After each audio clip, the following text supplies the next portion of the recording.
Eh bien, je voudrais vous saluer tous très fraternellement ce matin. C'est toujours agréable de vous voir et j'ai même l'impression que l'Église est remplie en fonction, n'est-ce pas, du barème que le gouvernement nous permet.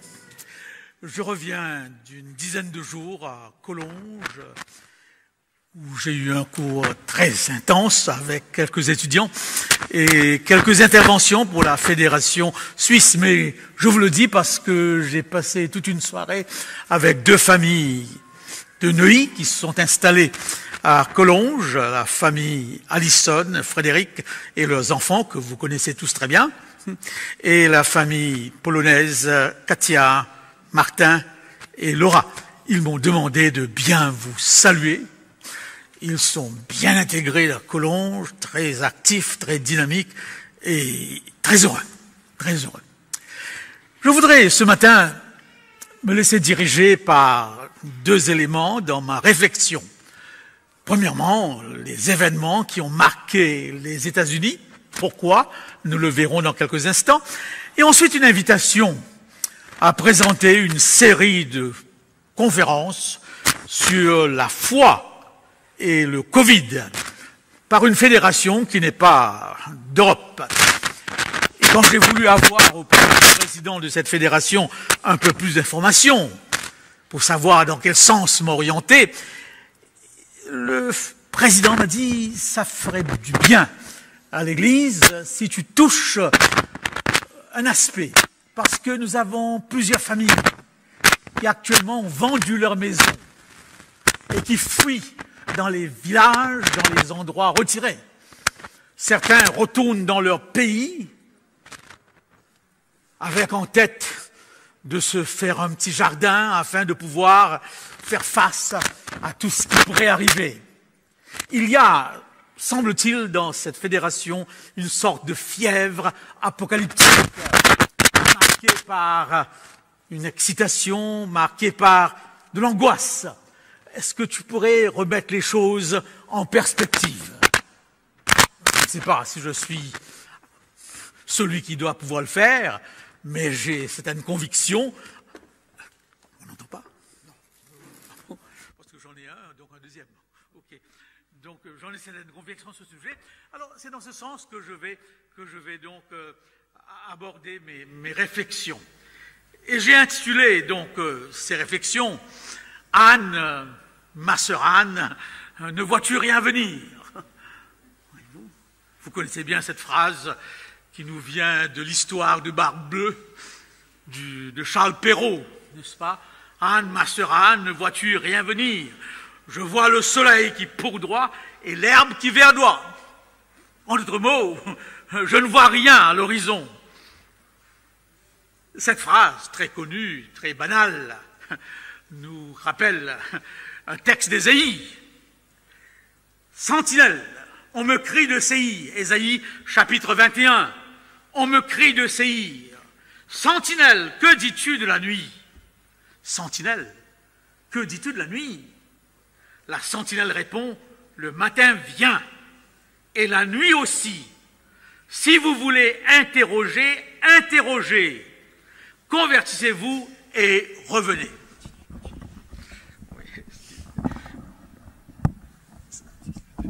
Ça va?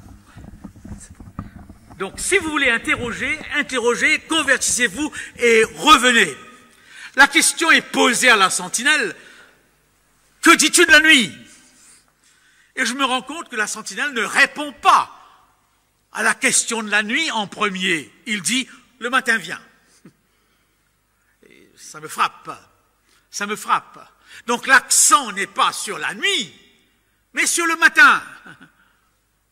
La prédication du prophète ici n'est pas une prédication d'obscurité, mais une prédication du soleil qui se lève et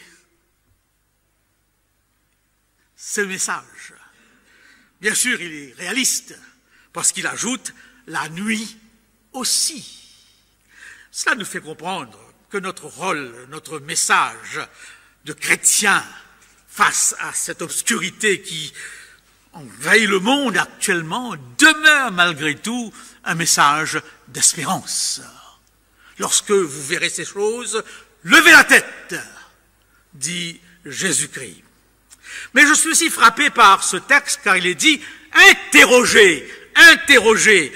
Et je me rends compte dans mes lectures, dans ce que j'écoute, que nous sommes dans un temps d'interrogation. Le monde s'interroge. J'ai fait un certificat à Sciences Po il y a quelques années de cela et depuis, je reçois constamment le programme de leurs activités et je me suis rendu compte qu'il y a quelques semaines, Sciences Po a abordé la question de la fin du monde en 8 présentations. Ça m'a frappé. Sciences Po qui parle de fin du monde. Et j'ai le programme du mois prochain qui a pour titre « Quel monde pour demain ?» Donc, nos présentations habituelles, nos préoccupations habituelles ont un écho actuellement dans la société par rapport à ce Covid. Chers frères et sœurs, chers amis, la question, n'est-ce pas, de la marche du monde est une question préoccupante pour l'Église. Et c'est dans ce sens que Pierre disait, n'éteignez pas les prophéties, ne méprisez pas les prophéties. Pierre d'ajouter, tenez pour d'autant plus certaine la parole prophétique, prêtez attention comme à une lampe qui brille dans un lieu obscur. Et je rappelle que Dieu s'est toujours distingué des autres dieux par cette dimension prophétique. Je lis dans Ésaïe 46, le verset 9, « Souvenez-vous de ce qui s'est passé dès les temps anciens, car je suis Dieu. Il n'y a point de semblable à moi. Qu'est-ce qui le distingue? J'annonce dès le commencement ce qui doit arriver. Et longtemps d'avance ce qui n'est pas encore accompli, et je dis, mes arrêts subsisteront, et j'exécuterai ma volonté. » Donc, cette dimension est une dimension reconnue dans la Bible comme une dimension distinctive de Dieu par rapport aux autres dieux. Eh bien oui, c'est aussi une distinction distinctive de l'Église adventiste. Il y a quelques années, je dirais même une trentaine d'années, je lisais un petit ouvrage de G.C. Nicole, théologien réformé, qui avait pour titre « Les adventistes ont-ils raison ?» C'était une époque où on avait de ces ouvrages, où chaque église attaquait l'autre. Je me rappelle de 2 autres livres que vous avez peut-être lus, ceux qui sont là de mon âge et un peu plus, pourquoi je ne suis pas adventiste du 7e jour. Et nous avons eu un théologien adventiste qui a répondu tout de suite par un autre livre, pourquoi je suis adventiste du 7e jour. Nous avons de moins en moins aujourd'hui, eh bien, ce genre de polémique, ce genre d'apologétique. Eh bien, Nicole dit très bien dans son livre, bien sûr, il attaque l'esprit de prophétie, il attaque le jugement investigatif, il attaque la tempérance, mais il ajoute à la fin, chose extraordinaire, cette Église ne suit pas la même évolution que les autres, elle continue à grandir. Il fait un retour sur les églises qui sont sorties du millérite et il souligne que l'église adventiste, à la différence des autres, grandit, se développe. Elle est aujourd'hui une église mondiale. Pourquoi? Qu'est-ce qui fait qu'elle a grandi? Qu'elle est devenue une église mondiale, bien que j'ai l'impression qu'actuellement, elle est stagnante. Elle fait du surplace, surtout dans les pays occidentaux, pas tellement dans les pays l'Amérique du Nord et africains et de l'Asie, mais dans les pays occidentaux, elle fait du surplace. Quelle est donc la raison? George Knight, historien, l'explique clairement dans un livre que je vous conseille, sur la castration de l'Église adventiste. Et George Knight analyse l'évolution des églises qui sont sorties du millérisme. Vous savez très bien que beaucoup sont retournés dans leurs églises ou ont perdu la foi après l'échec de 1844, mais il y a bien une dizaine de groupes qui sont sortis, et parmi les témoins de Jéhovah et les adventistes. Et George Knight fait remarquer une chose très importante. Et il compare l'église adventiste à l'église baptiste du 7e jour, parce que ces deux églises sont les deux églises qui s'attachent au 4e commandement. Et il fait remarquer que si l'église adventiste, eh bien, est devenue ce qu'elle est, c'est à cause de son message prophétique. Il n'y a pas d'autres explications. Oui, les baptistes observent le 4e commandement, comme nous. On pourrait se demander, suis-je baptiste ou suis-je adventiste? Quelle différence? Mais nous avons une dimension prophétique rattachée au sabbat que eux n'ont pas. Le sabbat en soi n'est pas notre signe distinctif.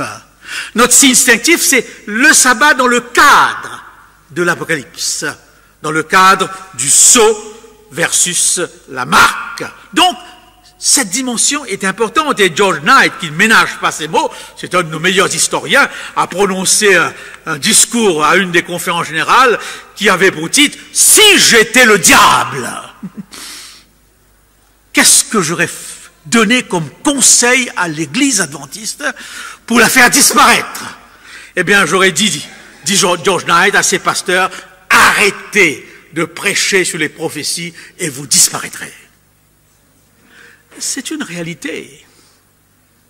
Et je voudrais que nous prenions conscience. Ceux qui ont plus de 10 ans que moi, et qui sont là peut-être à m'écouter par Zoom ou dans cette salle, et qui sont en France depuis plus d'une 50aine d'années peut-être, se souviennent des conférences Winandi, de Caris, Lenoir, Lanares, où il y avait une assistance allant de 300 à 500 personnes. On a connu, en tant qu'Église, des prédications de nature prophétique qui faisaient salle comble à Paris. N'est-ce pas? Et il m'est arrivé moi-même, en arrivant au Québec en 80, d'avoir dans mes conférences de 150 à 200 personnes. Aujourd'hui, c'est tout le contraire. Si j'en ai 3, c'est beaucoup. Quelque chose se passe. Est-ce que ça signifie que nous manquons de pertinence, que ce message prophétique aujourd'hui ne touche pas, ou est-ce que nous ne l'articulons pas comme il le faut pour une société devenue sécularisée? Et pourtant, nous constatons que cette société actuellement a les yeux braqués sur les événements, sur l'avenir, et se pose comme question, quel monde pour demain? Alors là, il y a une contradiction qui me travaille beaucoup. Est-ce que nous avons perdu notre pertinence, ou est-ce que notre vision n'est pas renouvelée au point de toucher cette société? Alors, je voudrais resituer les choses pour vous. Anne Masseran, ne vois-tu rien venir? Où faut-il regarder? Dans quelle direction? Ou je dirais plutôt, où ne faut-il pas regarder en premier lieu? C'est un petit panorama que je vous fais.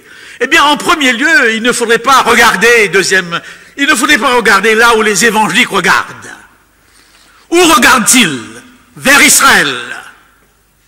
Et là, vous avez un livre que j'ai lu avec attention d'André Gagné, ces évangéliques derrière Trump. Trump, élu de Dieu. Si Trump a été élu, s'il a failli être réélu, c'est grâce au vote des évangéliques. Pas ceux de France. Les évangéliques de France, c'est pas tellement les évangéliques d'Amérique. Les évangéliques, ceux qu'on appelle les born-again Christians, les nés de nouveau, la droite morale, représentent dans les pays de l'Amérique du Sud et du Nord, et même en Afrique, une force géopolitique capable de faire les élections dans ces endroits. Alors eux regardent vers Israël, parce qu'ils prennent toutes les prophéties concernant Israël comme étant toujours valide. Si vous lisez Isaïe, Ézéchiel, Jérémie, eh bien, vous verrez bien que tous ces prophètes vont jusqu'au bout et annoncent le triomphe d'Israël, le retour vers Sion, le retour vers Jérusalem. Et pour eux, Trump représentait la passerelle. D'ailleurs, le fait qu'il ait voulu mettre l'ambassade américaine à Jérusalem était un signe évident. Mais nous ne regardons pas de ce côté. Parce que pour nous, et pour beaucoup d'autres églises, les prophéties d'Israël sont caduques. Israël n'existe plus en tant que peuple de Dieu. C'est l'Église qui est là. Et c'est le thème que développe Paul dans son épître aux Romains au chapitre 9. Qui est le Juif? Qui est Israël? Ce n'est pas l'homme circoncis. Qui est fils d'Abraham? Et là, Paul développe cette transition qu'on appelle théologiquement la théorie de l'accomplissement. Donc, ne regardons pas de ce côté, mais nous y reviendrons à la fin. Ou, regardez, deuxième image, voilà un endroit à regarder. Regardez vers l'Europe. Je rappelle quelques éléments que vous connaissez, je fais le point comme M. Véran et M. Salomon sur le Covid. Moi, je le fais sur la prophétie que vous connaissez très bien. N'est-ce pas? Nous commençons nos études bibliques en tant que pasteur avec Daniel 2. Pourquoi Daniel 2 est si important? Pour une raison très simple. C'est une des prophéties les plus faciles à expliquer. Et cette prophétie va jusqu'au retour de Jésus-Christ. Oui. Elle commence avec Babylone, elle va jusqu'au retour de Jésus-Christ. Une petite pierre, de la grosseur d'un Covid peut-être, qui vient sans le secours d'aucune main et qui frappe cette statue. Et il y a deux phrases que vous devez retenir concernant ces nations qui composent la dernière partie de la statue et qui seront là jusqu'au retour de Jésus-Christ, car il est dit au temps de ces rois que cette pierre frappe. Donc cette prophétie a cette dimension particulière. J'aime bien, je paraphrase, nous avons une explication de cette prophétie qui date du IIe siècle. Et jusqu'à l'heure, cette explication a servi de cadre à toutes les explications qui ont suivi. C'est un certain Hippolyte de Rome, qui vivait au temps des Romains, au temps où Rome disparaissait, et qui dans son explication se réfère à Daniel 2. Et il dit, nous sommes à cette époque où l'Empire romain, eh bien oui, le métal de fer disparaît. Et il parle des 10 nations et il emploie les termes de démocratie. Il dit, 10 démocraties futures vont prendre la place. Et nous avons gardé cette explication jusqu'à maintenant, les réformateurs aussi. La deuxième chose qu'il faut retenir dans cette prophétie, c'est pourquoi elle est actuelle, c'est qu'il est dit, ils ne seront jamais unis. Ils ne seront jamais unis. Et alors, chers amis, je suis de près, s'il vous plaît, image, n'est-ce pas? Je suis de près l'actualité, j'ai dans mes rayons tous ces livres que vous avez ici, n'est-ce pas, que j'ai lus, Dieu en Europe, Dieu et l'Europe, l'Europe est-elle chrétienne, l'Europe et le Covid, et l'Europe fantôme. Depuis que l'Europe a été établie, l'Europe est toujours dans l'actualité. Et par rapport au Covid, l'Europe est dans l'actualité. Peut-être que nous l'oublions. Le dernier que j'ai lu est de Régis Debray. Retournez en arrière, pas trop vite. L'Europe fantôme. En d'autres mots, une organisation qui ne répond pas aux besoins, qui ne répond pas aux questions. La seule chose qui a été soulignée, c'est que tous les pays européens ont commencé à vacciner en même temps. C'était un grand signe pour M. Macron que nous sommes unis. N'est-ce pas? Mais non. Régis Debray démontre que par rapport à Covid, ça a été vraiment l'effondrement. Europe, pas unie. Ça revient constamment, cette question de l'unité européenne. Et notre Église a toujours mis l'accent là-dessus. Mais ce qui m'a étonné, c'est qu'avec le Brexit, je n'ai entendu aucun sermon sur la question. J'ai regardé sur YouTube si on aurait eu au moins un sermon adventiste sur le Brexit. Il y en a peut-être, mais je ne l'ai pas vu. Est-ce que nous sommes anesthésiés? Est-ce que nous sommes maintenant en veilleuse? Je me souviens encore du marché commun qui déclenche des prédications. Unité commerciale. Je me souviens encore de l'OTAN, unité militaire qui a déclenché des prédications. Je me souviens de l'euro, du passeport, qui ont déclenché des prédications. Et voilà que le plus gros morceau qui se détache, et personne n'en parle, dans l'Église adventiste. Ça m'a étonné. Eh bien oui, ils ne seront jamais unis. Et ce Brexit en est une démonstration frappante. C'est un gros morceau qui se décroche ici. Alors je me suis demandé peut-être qu'on n'en parle plus, que notre compréhension prophétique commence à être anesthésiée quelque part. Et là, c'est grave. Et alors, Régis Debray, pas trop vite, Régis Debray, n'est-ce pas, rappelle une chose que je ne sais pas si vous le savez, que le symbole de l'Europe, c'est Apocalypse 12. Le symbole des 12 étoiles nous renvoie aux 12 tribus d'Israël, aux 12 apôtres. Que l'Europe a été bâtie dans une perspective religieuse et que son symbole est religieux. La femme de l'Apocalypse 12. Mais comme dit Régis Debray, sans aucun doute, tous les députés l'ont oublié. Puisqu'ils n'y croient plus au ciel. Et c'est assez paradoxal, eh bien, que le symbolisme est biblique et que le contenu n'y est pas. Alors, n'est-ce pas, il dit, voilà, donc, Debray cite ce texte, ainsi grandiose parut au ciel une femme, le soleil, l'enveloppe, sous ses pieds il y a 12 étoiles, qui couronnent sa tête, 12 comme les apôtres, les portes de Jérusalem, etc. Et l'emblème qui flotte au-dessus de nos têtes, mais en qui personne ne croit, est un emblème biblique. Eh bien oui, regardons de ce côté. Regardons de ce côté, gardons nos yeux fixés de ce côté, parce que c'est durant cette période que le Christ revient. Je passe. Et nous arrivons maintenant vers l'autre image. Nous avons ces deux bêtes, je ne vais pas m'étendre, la bête papale qui sort de la terre, de la mer, et la bête papale qui sort de la bête américaine qui sort de la mer, n'est-ce pas? Et dans notre vision prophétique, que je passe très vite, n'est-ce pas? Je ne fais que faire un rappel, ces deux bêtes se font alliance, et a lieu ensuite un certain nombre de choses, telles que persécution, loi du dimanche, etc., etc. La chose que vous ne devrez pas oublier, que vous devrez savoir, c'est que nous sommes les seuls à voir dans cette bête qui sort de la terre les États-Unis.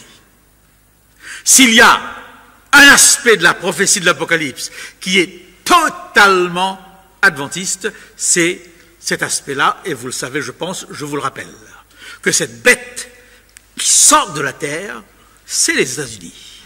Alors, de tout temps, ça m'a préoccupé.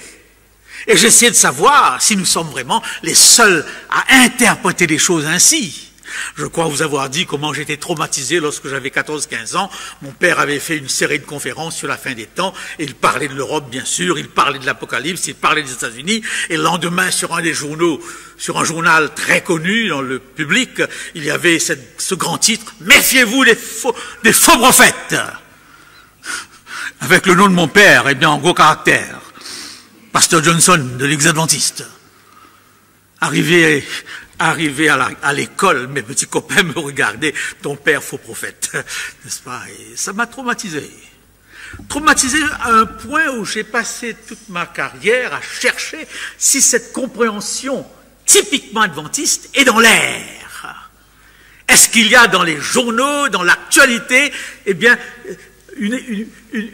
un sentiment que ces deux puissances, religieuses et politiques, vont un jour faire alliance. Et j'en ai suffisamment de textes, de citations pour vous les donner, pour confirmer cela.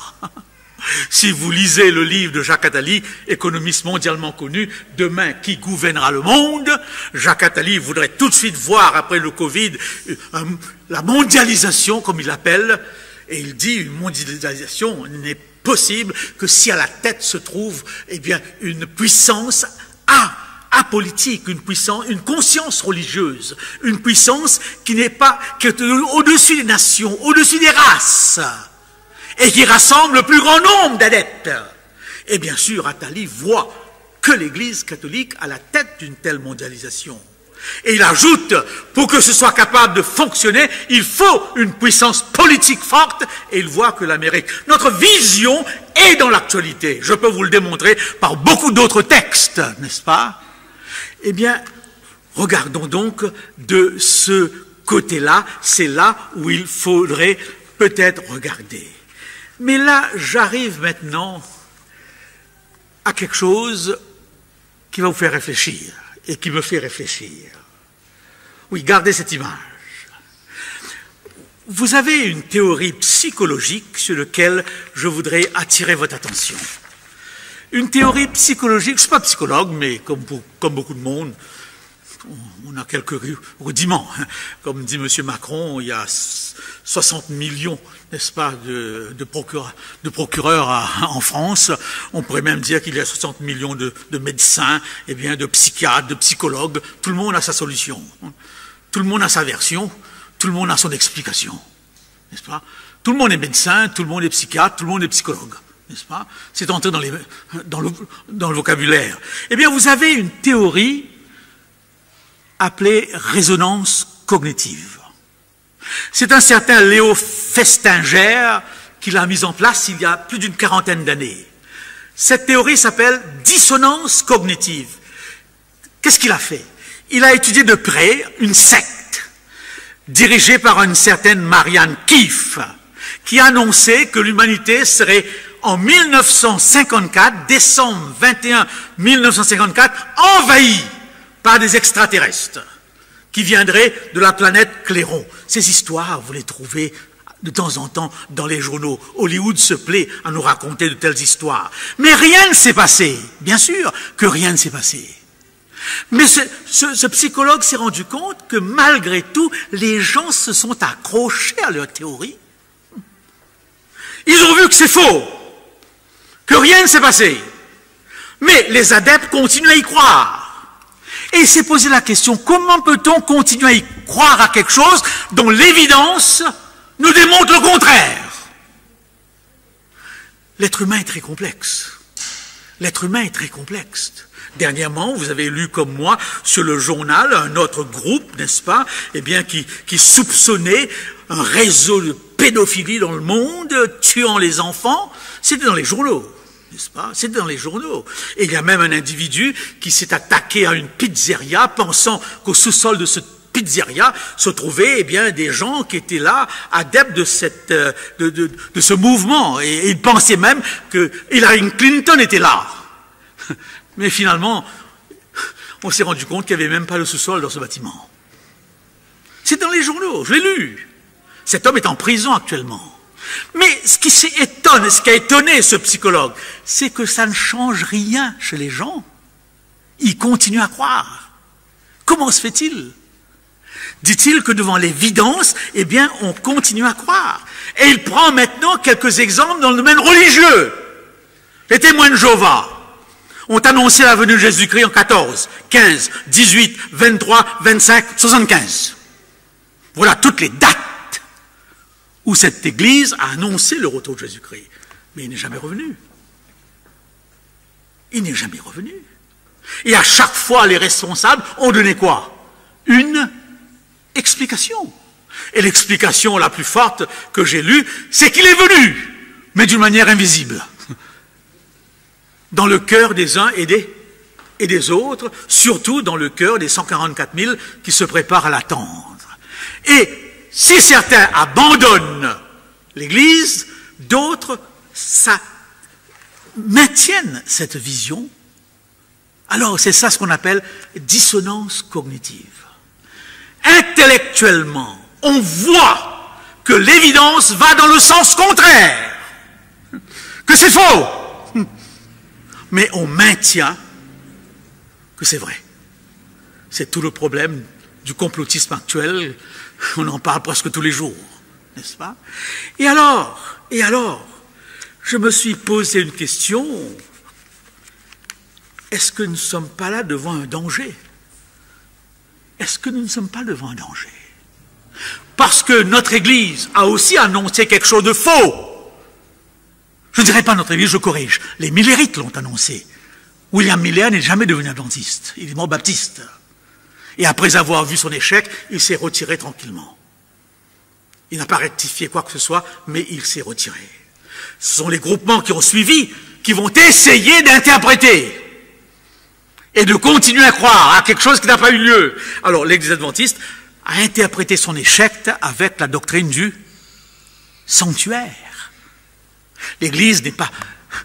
Christ n'est pas revenu, mais il est passé d'un département du sanctuaire à l'autre. Et c'est cette théorie qui fait qu'on continue à croire que finalement, tout n'était pas 100% faux, bien que cette doctrine, il faut bien l'avouer, pose quelques questions. Le problème n'est pas qu'on trouve un échappatoire, mais de se poser la question, est-ce que cet échappatoire est biblique? Et là, il faut avouer avec ceux qui connaissent un peu l'histoire de l'Église ou qui suivent l'histoire de l'Église de près, avec l'affaire Ford, ce théologien adventiste de l'Australie, cette question a connu beaucoup de débats. Mais je voudrais tout simplement, sans vous imposer ma façon de voir, nous sommes dans un domaine où on peut réfléchir. Et je crois que le Covid nous invite à réfléchir.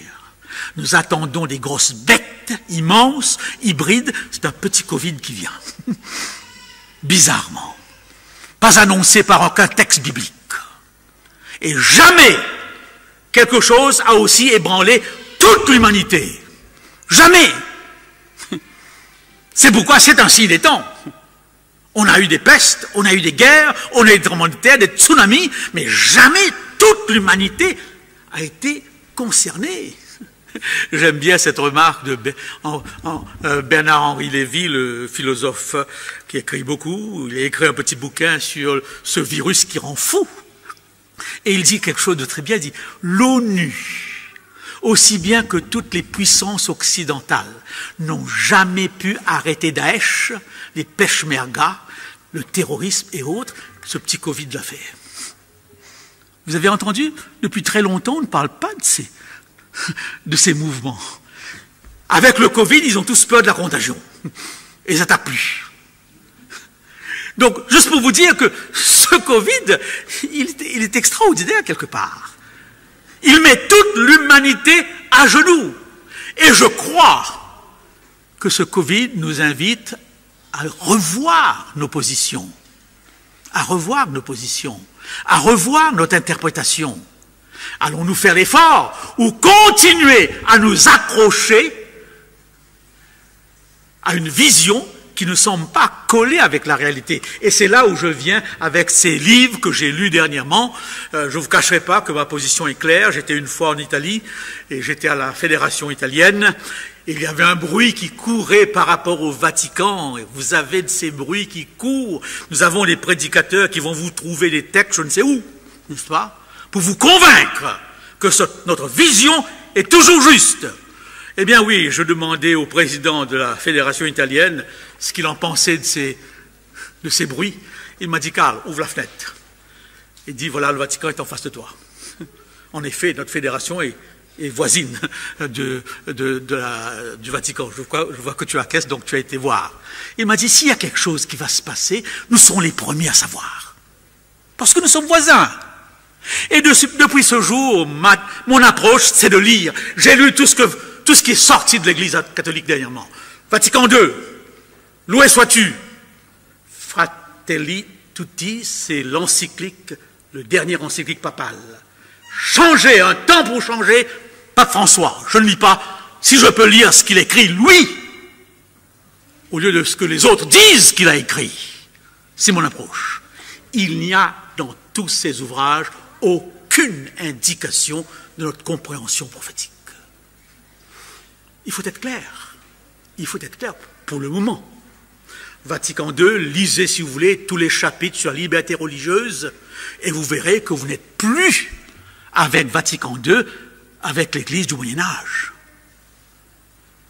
Liberté religieuse pour toutes les religions non croyantes et liberté religieuse pour toutes les minorités, c'est clair et net. Et dans le livre Fratelli Tutti qu'il écrit avec un imam égyptien, François dresse sa vision future et il dit que l'Église ne va jamais imposer son pouvoir sur une minorité. Donc, ça ne veut pas dire que je ne crois pas à ma vision, mais pour l'instant, les évidences ne vont pas dans ce sens. Pour l'instant, les évidences ne vont pas dans ce sens. Il n'y a aucun signe d'une imposition d'une loi religieuse par rapport au dimanche, comme nous le croyons. Déjà, il y a 20 ans de ça, j'étais au Québec, lorsque le Québec désacralisait le dimanche, et aujourd'hui, c'est un jour ouvert, comme n'importe quel jour. C'est le cas aussi en Amérique du Nord, 24 heures sur 24, vous travaillez comme vous voulez, le dimanche n'a aucun aspect religieux. Eh bien, au Québec, qui est un pays qui a été pendant longtemps, eh bien, un bastion de l'Église catholique. Alors, la question qui se pose, donc maintenant, doit-on revoir? Doit-on repenser? Doit-on essayer de recomprendre ou est-ce que nous allons maintenir et souffrir de dissonance cognitive? Le choix est là. Et je crois que pour moi, personnellement, ce que je fais actuellement, eh bien, j'essaie de recomprendre les choses. Deux possibilités. Soit c'est une nouvelle Église qui ne correspond pas à la tragédie des siècles, telle que nous la connaissons. Donc, certains de nos théologiens se disent, est-ce qu'il ne faudrait pas revoir les choses et essayer de comprendre la place de l'islam, ce qu'on n'a jamais fait jusqu'à maintenant? Certains théologiens vont dans ce sens. Ou alors, comme c'est le cas pour beaucoup, s'accrocher à un texte de E.G. White qui dit « il trompe les gens ». Tout ça, c'est du fake. Il est en train de manipuler. Et quand nous faisons ça, nous portons un jugement sur quelqu'un d'autre. Je ne me permets pas d'aller jusque-là. Ce serait difficile pour moi de démontrer que Vatican II est un fake. Alors, ce Covid nous invite à y réfléchir. Qu'est-ce que je peux comprendre? Qu'est-ce que je peux voir dans un grand coup de pinceau? Par rapport, n'est-ce pas, continuer, par rapport, passer autre, par rapport, n'est-ce pas, aux États-Unis. Nous avons vu, avec ce qui s'est passé, qu'on peut basculer d'une dictature, d'une démocratie à une dictature en très peu de temps. Voilà une première chose. Les États-Unis est dans notre focalisation des choses. Tous les commentateurs l'ont souligné. Les démocraties sont extrêmement fragiles. On peut, du jour au lendemain, avec un homme qui a un soutien populaire, balancer directement dans une dictature. Première leçon. Ce qui veut dire que notre focalisation prophétique est toujours dans une bonne perspective. Deuxièmement, nous sommes, avec ce que nous avons vu, dans un cas type de dissonance cognitive. Un homme qui annonce un scénario avant même que les élections soient mises en place et qui martèle ce scénario jusqu'à la fin, jusqu'à la dernière minute, lorsqu'il dira à son vice-président « vote le contraire ». Et ce dernier respectera la Constitution. Et tout un peuple, des millions, qui entrent dans la voie. Donc, s'accrocher jusqu'au bout. Et d'ailleurs, il s'y accroche toujours. Donc, mais je retiens cette idée, n'est-ce pas? Qu'est-ce que j'ai vu personnellement?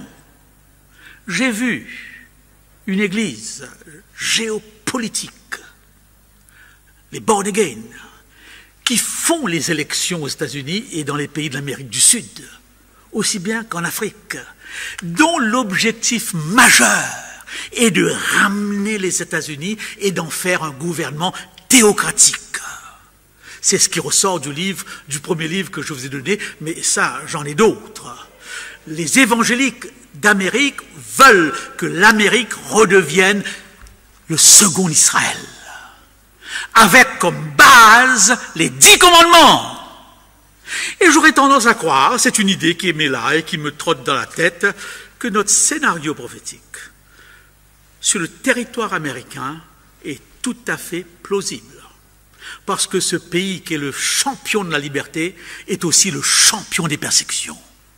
C'est le pays de la liberté, du Mayflower, pays refuge, mais pays du Ku Klux Klan, pays, n'est-ce pas, de la persécution, pays des armes, de la gadget, n'est-ce pas? Donc nous sommes là devant un dragon qui parle comme un agneau, et un agneau qui peut aussi parler comme un dragon.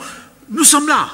Et j'aurais tendance à croire que si ma vision par rapport à l'imposition d'une loi religieuse est vraie, elle est beaucoup plus vraie sous la menace évangélique d'Amérique que sous la menace catholique qui pour l'instant est très calme.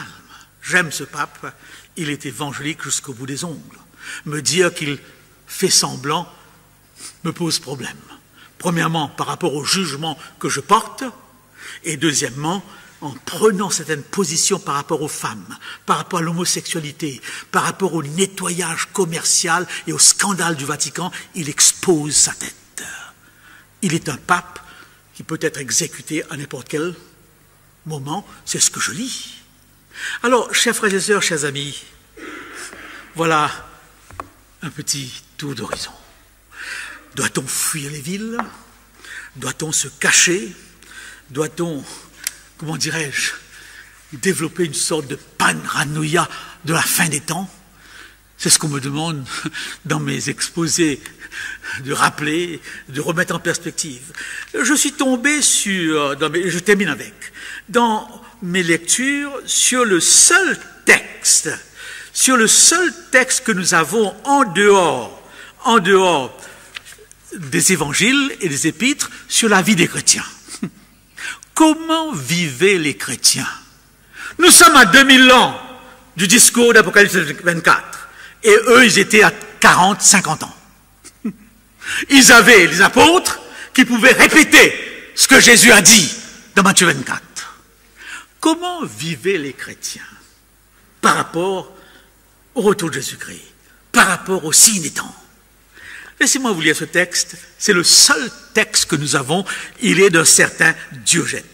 Les chrétiens ne sont distingués du reste des hommes, ni par leur pays, ni par leur langage, ni par leur manière de vivre. Ils n'ont pas d'autre ville que les vôtres, d'autre langage que celui que vous parlez. Rien de singulier dans leurs habitudes.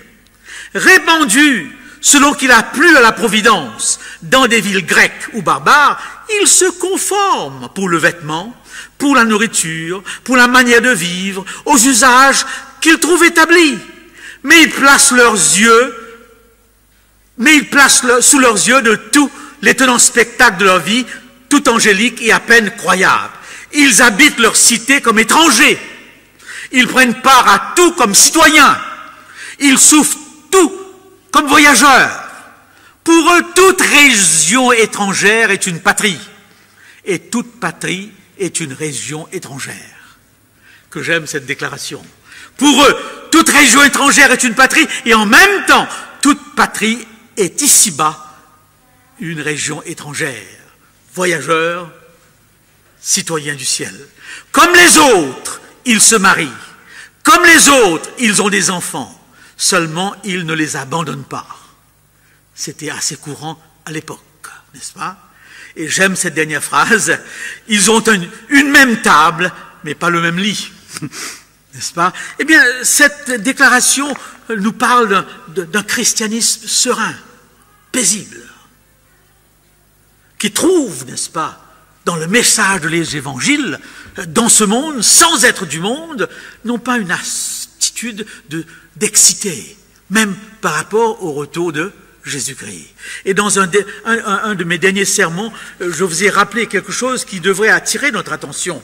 Agabus a annoncé une famine planétaire. Vous le trouvez dans les Actes des Apôtres. Une famine planétaire. Et qu'ont fait les chrétiens devant cette annonce? Est-ce qu'ils ont fui? Est-ce qu'ils sont allés se cacher? Est-ce qu'ils ont crié « S'il est temps, Jésus revient !» Non. D'ailleurs, Paul le rappellera dans son épître. Ils se sont posé la question « Qu'est-ce qu'on peut faire pour ce monde en détresse? Comment pouvons-nous aider ceux qui passent par la détresse ?» Et alors, certains historiens font remarquer que ces premiers chrétiens ont traversé des kilomètres pour apporter de la nourriture, pour apporter des choses à ceux qui étaient en détresse.